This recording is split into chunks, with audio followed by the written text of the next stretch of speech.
Guys, magandang araw po sa lahat. Nagbabalik naman po tayo dito sa kaibigan po natin mga Dwindi. Tungkol po ito guys, no? Kasi po hinamon po tayo ni Sir Ed. Sabi po ni Nakamaskara. Ngayon po, sinabi po sa atin po ng ating kaibigan na Dwinding Shoto na nagpapaalam po sila na tatanggapin daw po natin dapat po yung hamon po ni Sir Ed po sa akin para malaman po ang lahat dito sa Pilipinas kung talaga bang peak tayo at kung sino talaga ngayon po ang legit, si Sir Ed ba o ako. Kaya ang gusto po ni kaibigan na Dwinding Linyo na ipinapaabot po niya kay kaibigan po natin Shoto na tanggapin po yung hamon.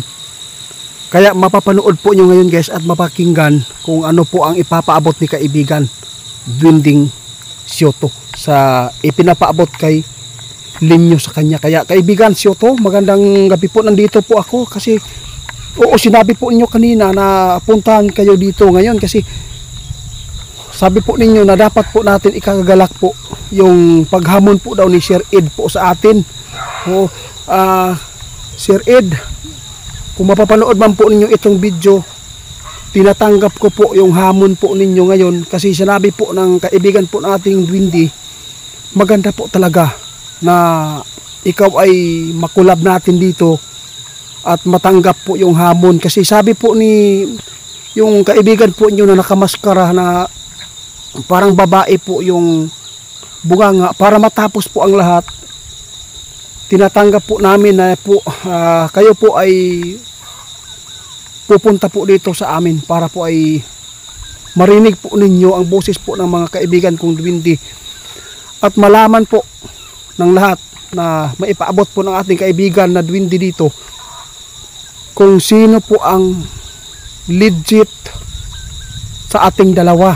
At para matahimik na po yung nakamaskara na sinasali ka po niya sa katarantuduhan po niya, ito lang masabi ko, tinatanggap ko po ang inyong hamon, no? Willing po kami na kayo ay pumunta dito para makita po ninyo yung lugar namin at makita po ninyo yung park ni kaibigan nating mga Dwindi at marinig po ninyo ng personal kung totoo man yung kaibigan po na yung totoo yung kaibigan po namin na Dwindi. Kaya ito po yung papaabot ni kaibigan naming Shoto. Kaibigan, ano po ang maidugtong po ninyo sa sinasabi po ni kaibigan na hinamon po daw tayo, sabi po ng nakamaskara?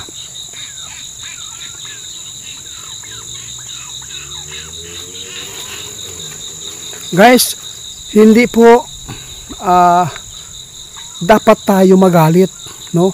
Kasi napakaswerte po natin dahil po si Sir Ed Kaluwag ay hinahamon po niya tayo na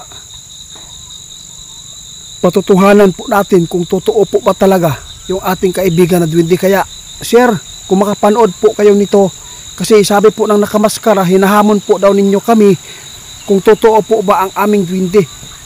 Willing po kami kung sino po yung kasama mo dyan na pupunta dito, kahit po si Ma'am Jessica, kung pwede pong mag-ano kayo dito.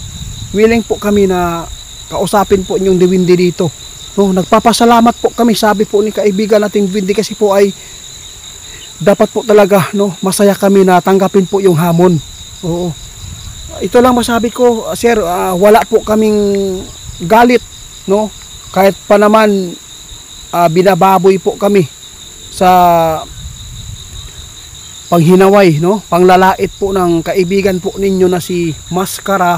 O sana po sir, no, matanda na po tayo. Sana po ay mapagsabihan mo, no? Mapagsabihan po ninyo yung bunganga po ng kaibigan po ninyo na sobrang masasakit po yung pananalita, no? Ngayon, gusto kong malaman po ng lahat guys, lahat po ng mga followers ko, no? Kaibigan, ito na siguro ang pinakamagandang mangyayari sa buhay ko na mapansin, no? Na makilala ka at kung totoo po ba na peak ako at kung sino yung legit. Yung nanghahamon po sa atin o ako. Wala pong samang loob po ito, Sir Ed, no? Tatanggapin ko po. Anytime kayo, welcome po kayo dito. Safety po kayo dito kapag kayo ay pumunta. Kasi po, gusto na pong matapos din ang lahat. Para maliwanagan po ang lahat. Gusto kong tanggapin ngayon. Kasi po, nakapagpasya na po yung kaibigan po naming Dwindi, Linyo at si Shoto ngayon na kayo bago pa lang si Shoto natin na tutuklasan na part sa aming eksplorasyon. Nandito po si kaibigan Shoto, kaya sa lahat po na makarinig dito, paki-share na lang po sa video ito. Tinatanggap namin at ikinagalak yung paghamon ni Sir Ed sa akin. Tugunan ko po yan para matapos at malaman po ng lahat kung sino sa amin ang totoo. Kaibigan, dito po inyo malalaman daw guys, no? Para matapos din ang lahat ng mga issue, no? Tungkol po sa yung tao na nakamaskara dyan, no? Kasi sobrang po talaga. Akala siguro niya na tayo ay umiiwas. Hindi.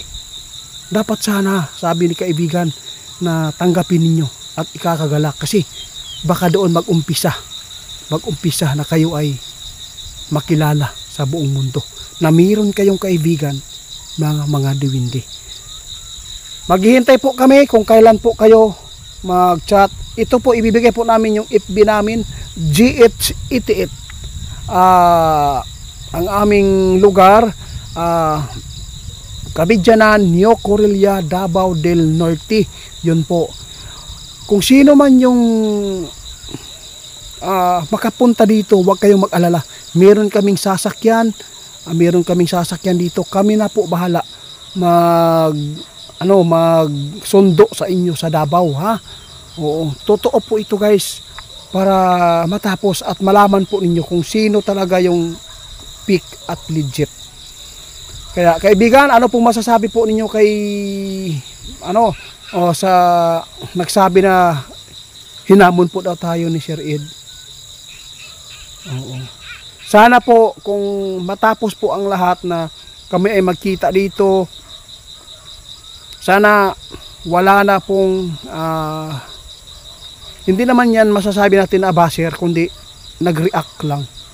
Oo. Pero hindi po talaga maganda yung pang-react po ninyo kung medyo panglalait at masasakit po na galing po sa bunganga po niyang nakamaskara. Kaya maskara, tanggap ko yung paghahamon ni Sir Ed. Maghihintay kami dahil po ikaw po yung mismo nagsasabi na hinahamon po kami ni Sir Ed Kaluwag. Salamat po sa pagpansin, no? Maraming salamat. Sana po ay umabot tayo sa GMA nito para malaman po kung peak ba talaga si Ghost Hunter ito. Salamat kaibigan, Shoto at Linyo, na pumayag kayo na tayo ay tumugon sa hamon nila.